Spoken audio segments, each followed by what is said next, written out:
Hello everyone, कैसे हैं आप सब। Oppo Reno 13 पहली डिवाइस है जिस पे ColorOS 15 में एक्सपीरियंस कर रहा हूँ, यूज़ कर रहा हूँ। डायरेक्ट पॉइंट पे आते हैं। सबसे पहले नंबर पे तो सेटिंग्स में आके ना साउंड्स एंड वाइब्रेशंस में आपने नीचे आ जाना है और ओ हैप्टिक्स दिए गए हैं इस स्मार्टफोन में। यकीन माने ColorOS 15 की वाइब्रेशंस का कॉम्बिनेशन और इस स्मार्टफोन की जो वाइब्रेशन मोटर है Oppo Reno 13 की एक परफेक्ट कॉम्बिनेशन बन जाते हैं।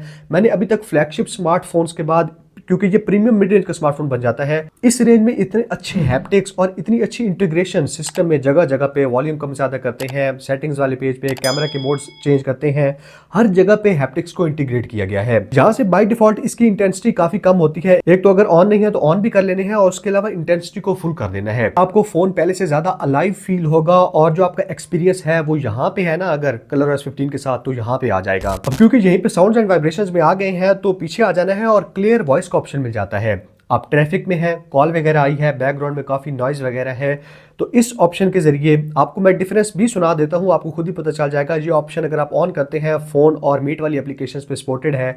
While you're on a call using the receiver, you can turn on. While you're on a call using the receiver, you can turn on their voice. आपकी आवाज को promenade कर देता है, बैकग्राउंड में जो नॉइज वगैरह आ रही है उनको सप्रेस कर देता है। अब मैं ये पहले थोड़ी सी हिडन चीजें बता रहा हूँ। उसके अलावा कैमरा की एप्लीकेशन को ओपन करेंगे ना तो वाटर मार्क को आप कस्टमाइज करने के बहुत सारे ऑप्शंस मिल जाते हैं। डिफरेंट फ्रेम्स प्रोवाइड किए गए हैं और पता नहीं क्यों फ्रेम्स अगर आप यूज करते हैं ना तो फोटोज थोड़ी सी एक्स्ट्रा ब्यूटीफुल और अच्छी लगती हैं। यहाँ पे डिफरेंट किस्म के फ्रेम है और फ्रेम के अंदर भी कस्टमाइजेशन करने को मिल जाती है। आपने आइकन कैसा चूज करना है, फॉन्ट कैसा रखना है, किस साइड पे रखना है, बैकग्राउंड कलर कैसा रखना है। मतलब ColorOS 15 पहली स्किन है जिसमें मैंने कैमरा के अंदर जो वाटर मार्क होता है उसके भी कस्टमाइजेशन पे इतना फोकस देखा है। अब क्योंकि ये ColorOS 15 एंड्रॉइड 15 पर बेस्ड है मेरे इस Oppo Reno 13 में, और AI की भी बहुत सारी फीचर्स इस फोन के लिए मिल जाती हैं। मैं श्योर नहीं हूँ कि ColorOS 15 में जो नीचे फोन आते हैं उनमें भी ये वाली AI की फीचर्स हैं या नहीं है। जैसे कि अगर आप इस नेविगेशन बार को मतलब टैप करके रखते हैं ना तो स्क्रीन पे कुछ भी है आप उसको सर्कल टू सर्च कर सकते हैं। जेमिनी लाइव की सपोर्ट देखने को मिल जाती है। साइड वाला बटन प्रेस किए रखने से आप असिस्टेंट से बात कर सकते हैं। तो ये वाली कुछ हिडन फीचर्स थी। सबसे इंपॉर्टेंट चेंज जो मुझे नोटिस हुआ ColorOS 15 पहली बार ट्राई करने में वो एनिमेशंस हैं। अब मैं क्योंकि 1.5-2 साल पहले एंड्रॉइड से iOS पे शिफ्ट हो चुका हूँ, 2 साल हो गया मुझे यूज करते हुए, लेकिन यकीन माने अगर एंड्रॉइड की स्किन में किसी ब्रांड ने एनिमेशंस को परफेक्ट किया है ना, जो स्मूथनेस है, फील है, सीमलेस एक्सपीरियंस है, जिस तरह करके ऐप ओपनिंग क्लोजिंग एनिमेशंस दी गई हैं, एंड्रॉइड OS में ColorOS 15 इस मामले में मेरे ख्याल में सबसे आगे है। पहले पिक्सल का एक्सपीरियंस भी काफी अच्छा होता था, अब भी अच्छा है, लेकिन ColorOS जिस लेवल पे चीजों को लेके गया है ना, एक तो बहुत एनिमेशंस अच्छी है, स्मूथ है, दूसरे नंबर पे आपको कस्टमाइजेशन के पहले से काफी ज्यादा फीचर्स मिल जाते हैं। जहां पे बहुत ज्यादा कस्टमाइजेशन हो वहां पे अच्छी एनिमेशन और स्मूथ एक्सपीरियंस को मेंटेन करना एक काफी मुश्किल का काम होता है, जो कि One UI में अभी तक नहीं हो पा रहा, क्योंकि बहुत सारे फीचर्स हैं, बहुत ज्यादा कस्टमाइजेशन है तो उतनी ज्यादा अच्छी स्मूथनेस नहीं है। लेकिन ColorOS ने कर दिखाया है, बहुत ज्यादा फीचर्स हैं, कस्टमाइजेशन बहुत ज्यादा है। अब एनिमेशन के बाद कस्टमाइजेशन की बात हो ही रही है तो लॉक स्क्रीन की कस्टमाइजेशन नई आ गई है ColorOS 15 में। आपको बहुत सारे लॉक स्टाइल देखने को मिल जाते हैं, जो मर्जी आप चाहे लगा सकते हैं। डेप्थ इफेक्ट का ऑप्शन है।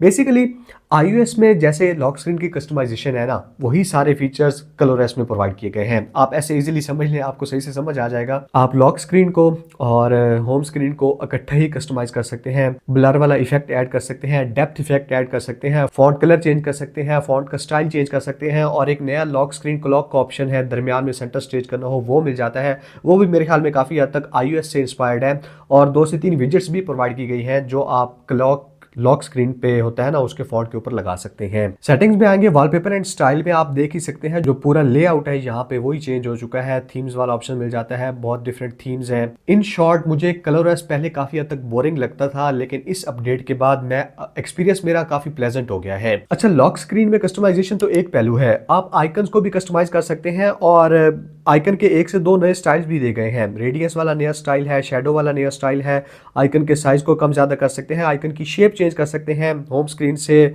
ऐप के नेम्स हटाने हो रखने हो। जैसे मैंने बताया ना, iOS से काफी बड़ी इंस्पिरेशन ली है ColorOS 15 ने, जो कि मतलब कोई बुरी बात नहीं है अगर आपने चीजों को सही से इंप्लीमेंट किया है ना और ज्यादा से ज्यादा फीचर्स ऐड किए हैं। अल्टीमेटली यूजर्स का ही बेनिफिट होता है। और मैं क्योंकि टोटल iOS के इकोसिस्टम में हूँ, iPhone, Apple watch, MacBook, iOS user अगर एंड्रॉइड ट्राई करना चाहे ना, ओप्पो से बेस्ट कोई भी नहीं है। ओप्पो ने एप्पल के साथ कोलैबोरेशन किया है या जो भी किया है, इनमें एक फीचर मिल जाता है ईयर ड्रॉप जैसा, यानी कि कुछ भी आपने शेयर करना हो ना बड़ा सीमलेसली शेयर हो जाता जाता है आईफोन से एंड्रॉइड में। यहाँ से कंट्रोल सेंटर को नीचे करेंगे, by the way control centre भी चेंज हो चुका है, इसकी बात करते हैं।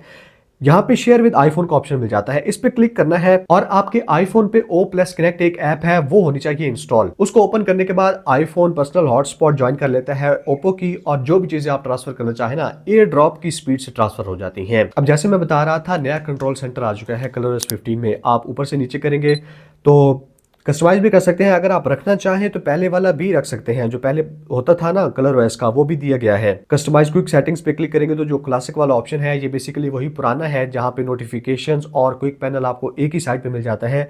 अगर आप स्प्लिट पे सिलेक्ट कर देते हैं ना तो उसके बाद नया आ जाता है जो कि बिल्कुल मतलब आईफोन की कॉपी है। लेफ्ट साइड से नीचे करेंगे नोटिफिकेशंस आएंगे, राइट साइड से नीचे करेंगे क्विक टॉगल्स आएंगे आपके, और ये नया दिखने में काफी ज्यादा खूबसूरत लगता है तो मैंने यही सिलेक्ट किया हुआ है। 5-6 मैंने नई विजेट्स देखी हैं, विजेट्स वाले ऑप्शंस आपको दिखा देता हूँ। क्लॉक की एक नई विजेट आई है, उसके अलावा कैलेंडर वाली विजेट है। अब मजीद जितनी डिवाइसेस में ये ColorOS 15 रोल आउट होगा, एप्स ऑप्टिमाइज होंगी तो उस हिसाब से हर ऐप की शायद विजेट्स वगैरह आती जाए। लास्ट पे एप्स की बात कर लेते हैं, क्योंकि बहुत सारे जो ओप्पो की अपनी नेटिव एप्लीकेशंस हैं उनका भी इंटरफेस थोड़ा सा चेंज हुआ है। स्पेशली जैसे मैंने बताया ना शुरू में कि AI के बहुत सारे ऑप्शंस हैं। अगर आप फोटोज पे क्लिक करते हैं, किसी भी फोटो पे आते हैं, नीचे एडिट पे क्लिक करेंगे, बिल्कुल नया AI एडिटर मिल जाता है, जहाँ पे 4 से 5 नए ऑप्शंस हैं। आप क्लैरिटी इनहैंस कर सकते हैं, AI इरेजर है, अनब्लर है, रिमूव रिफ्लेक्शंस वाला ऑप्शन है। तो बेसिकली AI के बहुत सारे फीचर्स, और स्पेशली जो मैंने नई चीज देखी है वो है लाइव फोटो। अब मेरे इस Oppo Reno 13 में प्रोवाइड किया गया है, कैमरा में लाइव फोटो वाला मोड ऑन कर लेंगे तो साथ ही पहले 1-2 सेकंड्स की वीडियो भी रिकॉर्ड हो जाती है, जिससे मतलब आप एक मेमोरी को अच्छी तरीके से कैप्चर कर सकते हैं और उस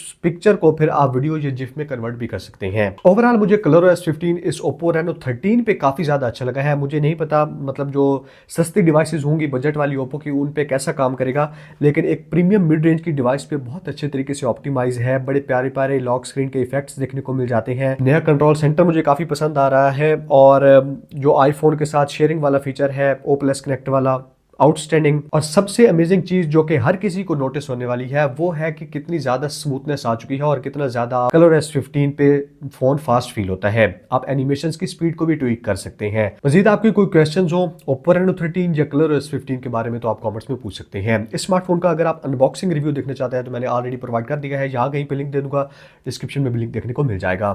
thank you so much, good bye.